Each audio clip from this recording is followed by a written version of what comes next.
A trip to the moon is not easy. First, the enormous gravitation of Earth has to be overcome. Then, hundreds of thousands of kilometers are waiting to be crossed, full of harsh darkness, the intense radiation of the sun, and extreme temperature changes. The part-time scientists, a private team of engineers, are working on mastering this journey and winning the Google Lunar X Prize.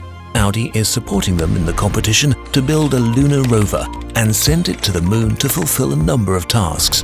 In order to leave the Earth once and for all, the two moon rovers are loaded into a satellite launch vehicle. They are mounted into the top because this is the optimum position to survive the enormous forces during the launch.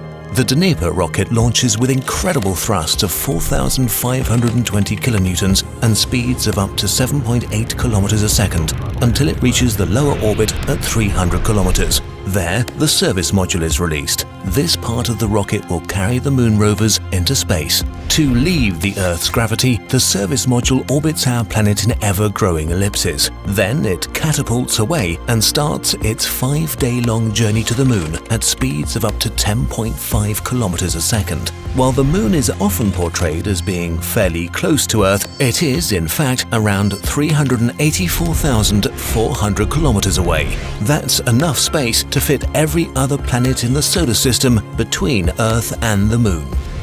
The module carrying the two rovers approaches the moon at high speed and enters its orbit at a precisely calculated angle. Once this task is completed, the spacecraft can prepare for the last part of the journey, the landing. The landing module separates from the service module and starts the critical landing process. The part-time scientists chose the landing site years ago, the Taurus Littrow Valley near the Apollo 17 landing site, an area well known by scientists and lunar explorers.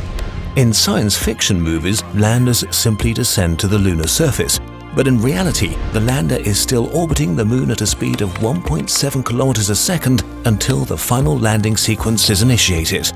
The landing is the most crucial part of the journey.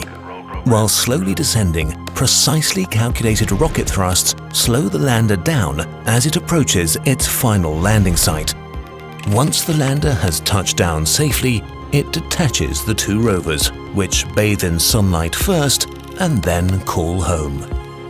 Their journey to the moon took more than 8 years of development, planning, and engineering work. Now, the real mission can begin. But what will the rovers do on the moon, and what are the challenges on Earth's ancient satellite? We'll explore this in more detail in our next episode.